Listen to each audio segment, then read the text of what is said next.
أعوذ بالله من الشيطان الرجيم بسم الله الرحمن الرحيم أمبي مالدين بلجلين فو نواتينا مالكونا أني مالكوكا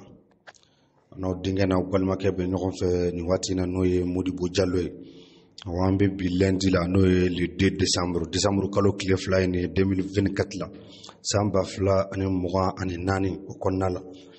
أمنا حكي لا جيجي فتيونين كي كاسيكا مغو حكي كونو أمبي أنغا تقربا منكو الشيخ العلامة الشيخ الأمير المؤمنين وخليفة المسلمين نوي إمام محمود ديكوي محمود الخير أمبلا جلين با كلاما كافو إمام محمود ديكو أني فماوكا كلاو كلابين يبلا وللا بلا جلين با كلاما كافو إمام محمود ديكو تي فنغا يرek كلا كافو كونين تيكي يرek كسون كافو كو بريزان يرek كسون وتي Imam Mahmoud Diko aleka bara yemi abe tagabulu jugu de kele jeson tabulu jugu Imam Mahmoud Diko ambela jelimba don ka fo abu de kele aga bara bene bu odema me ka fo na dana ire kilima ire commandie président wala ministre mandie wala ni mandie ambela jelimba kalama ka fo ote Imam Mahmoud Diko ka bara abe bara jugu de kele ambe sega anko ni fitini le flani na kuma chaman be ka bo me mo tika kunu nusui Imam Mahmoud Diko ni ibeka yerka kele sorola munde fe Imam Mahmoud Diko ni ibeka ka kele sorola gorjigene ko de fe gorjigene nga sharia minu kumba fa ka ta ka do anga okolsu kono akalanka kukun ne hakilla ni 2019 ko imbara udamine na Imam Mahmoud Diko ni ibeka ka kele sorola ni gorjigene ko inde fe wallahi Imam Mahmoud Diko aka kele sorola ni ndefe ni gorjigene koy ani ibeka aka kele sorola ni ndefe Imam Mahmoud Diko fondement abe tabulu jugu abu de kele ka bo jamana kono ko kele ka bo kingono ko kele ka bo sigidaw kono yayi ambela jilimba karama o wati la Imam Mahmoud Diko yeni dénonceli bara minuke gouvernement ya galuntigiya o kofe ka kila ka tientigiya o kofe ka galuntigiya fo sien chama ka kila ka tientigiya malien pere na bo akala bi ka fo ko jako tien kundo kumba fe ka ata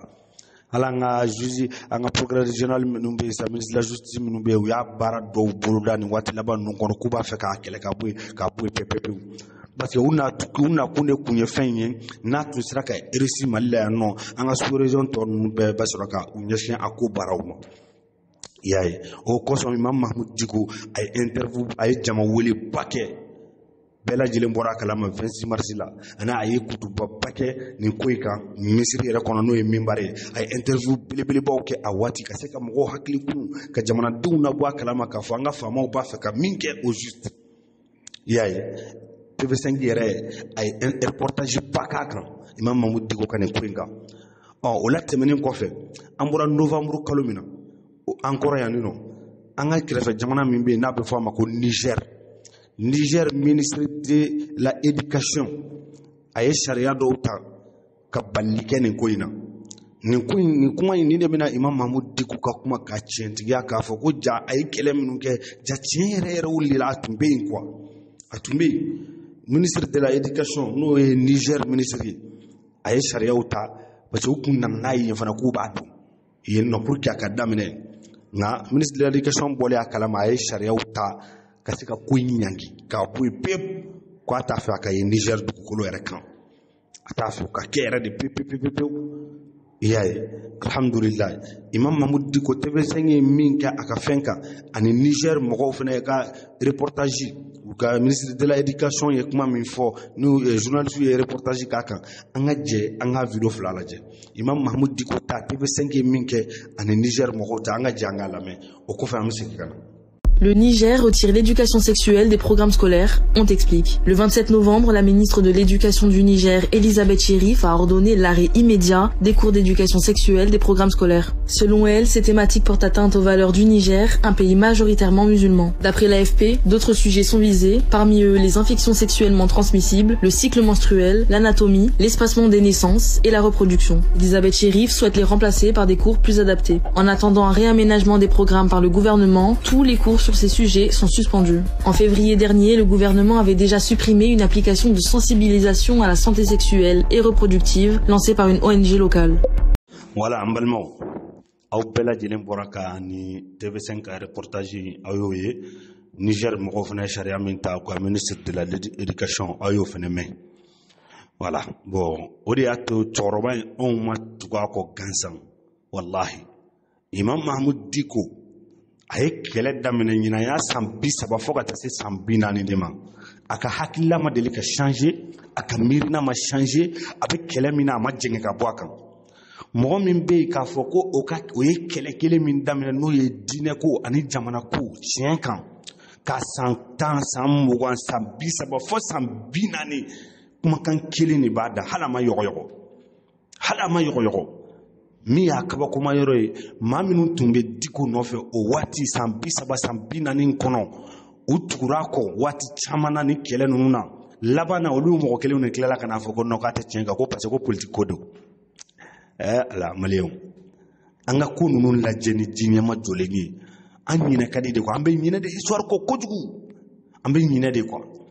Imam Mahmud Dicko y'i bolo jɔ yɔrɔ o yɔrɔ la jamana ko in na depuis lawale fo kana se bi ma tile bɛ ka bɔ yen de juste ni jɛngɛ foyi t'a la waati dɔw la u bɛ mɔgɔw labɔ ka hakilila la gosi fo a yɛrɛ fɛ mɔgɔ dɔw bɛ dute nka cɛkɔrɔba b'a ta ɲin de ka dɛ hali ni bɛɛ y'a kɛlɛ hali ni maliyɛn bɛɛ y'a kɛlɛ diɲɛ bɛɛ k'a kɛlɛ ala ta kɔfɛ a b'a ka tiɲɛ min kan a bɛ to de k'a tɛ yɔgɔyɔgɔ u bɛ tila ka taa u bɛ tila ka segin a ma kɔ tuguni wallahi hadamaden ka nafa n'a ka intérêt kama kana bila tiɲɛtigi la n'i b'i ta ɲini i b'a ɲini sinon wallahi ne yɛrɛ n sigi ka miiri ni Imam Mahmud Dicko ta tun ye wariko de ye k'a fɔ jamana ko tɛ wariko dɔrɔn don wallahi sisan b'a sɔrɔ a ye wari sɔrɔ fo ka taa se a ka saya ma a denw n'a mɔdenw bɛɛ b'a dun fo ka taa se diɲɛ wuli ma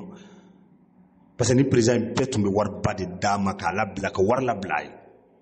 nka mɔgɔ tun mana kɛ IBK yɛrɛ ka kɛlɛ sera niveau dɔ ma hali ni Dicko tun ko n mago bɛ miliyari 10 de la a donni kama a tun b'a d'a ma wallahi a tun b'a d'a ma a ka fanga kɔlɔsili kosɔn nka Dicko ani IBK karilen ɲɔgɔn na nin ko la ko in kɛlɛ yɛrɛ ma ban fɔ IBK yɛrɛ taara wallahi Dicko an b'i fo an b'i wale ɲuman dɔn ala ka na ni i ɲuman ye ka na an yɛrɛ ɲuman sɔrɔ ni jamana in kɔnɔ yan ala ka n'an kɛ fisiriwale ye i ma anw b'i kɔ diinɛ ko in de la ni jamana ko wallahi wa an ma tigɛ i la san 40 anw kɔni anw si tɛ bɛrɛ bɔ mais san 40 bi a ma jɛngɛ o mɔgɔ ka dɔgɔn dɛ n'i y'o maaw bɔ bi jamana in kɔnɔ ni Dicko ma kɛ fɔlɔ kɔni ye a bɛ sɔrɔ ɲɛmɔgɔw cɛla wassalamu alaikum warahmatullahi wabarakatuh. Il est capable de remplir un stade de 60 000 personnes et ne garde pas sa langue dans sa poche. Ce dimanche à Bamako, l'imam Dicko est revenu sur sa dernière victoire obtenue contre le gouvernement. À la fin de l'année dernière, il l'a fait reculer sur un projet de manuel scolaire prônant la tolérance sexuelle. Avant, ils se cachaient pour le faire. À présent, ils le font de façon flagrante. Il s'agit des homosexuels, des lesbiennes et de toutes ces personnes maudites. Mais comment peut-on imaginer que dans notre pays, on dise que cela sera enseigné aux enfants dans les écoles? Non. Originaire de Tombouctou, ce professeur d'arabe a étudié en Mauritanie puis en Arabie Saoudite où il s'imprègne de la doctrine wahhabite. Pour autant, nommé en 2008 à la tête du Haut Conseil islamique du Mali, l'instance qui fédère les principales associations musulmanes du pays, Mahmud Dicko refuse l'étiquette d'imam rigoriste. Il nous l'expliquait en 2016. Je me réclame d'un islam tout court. Pas d'islam rigoriste ou islam wahhabite ou saoudien. Moi, je ne connais qu'un islam. L'islam, c'est l'islam. Après avoir joué les médiateurs officiels dans la crise djihadiste en 2012 puis 2016, certaines déclarations en font pourtant un personnage controversé. Lui qui a notamment défendu l'instauration d'une république islamique. En 2015, certains l'accusent même de faire l'apologie du terrorisme après les événements de l'hôtel Radisson Blu de Bamako. Mahmud Dicko s'en garde bien. Ça ne sert pas le Mali, ça ne sert pas l'islam. C'est ma conviction. Si c'était le contraire, j'allais le dire. Mais c'est ça ma conviction. La voie des armes, la voie de, je sais pas moi, de la force, ça ne résout pas le problème. S'il condamne le terrorisme, Mahmud Dicko prône le dialogue et la réconciliation avec tous les fils du Mali. Et à en croire ses proches, comme ses meetings, l'imam pourrait bien s'éloigner de la sphère du religieux pour s'emparer désormais de celle du politique.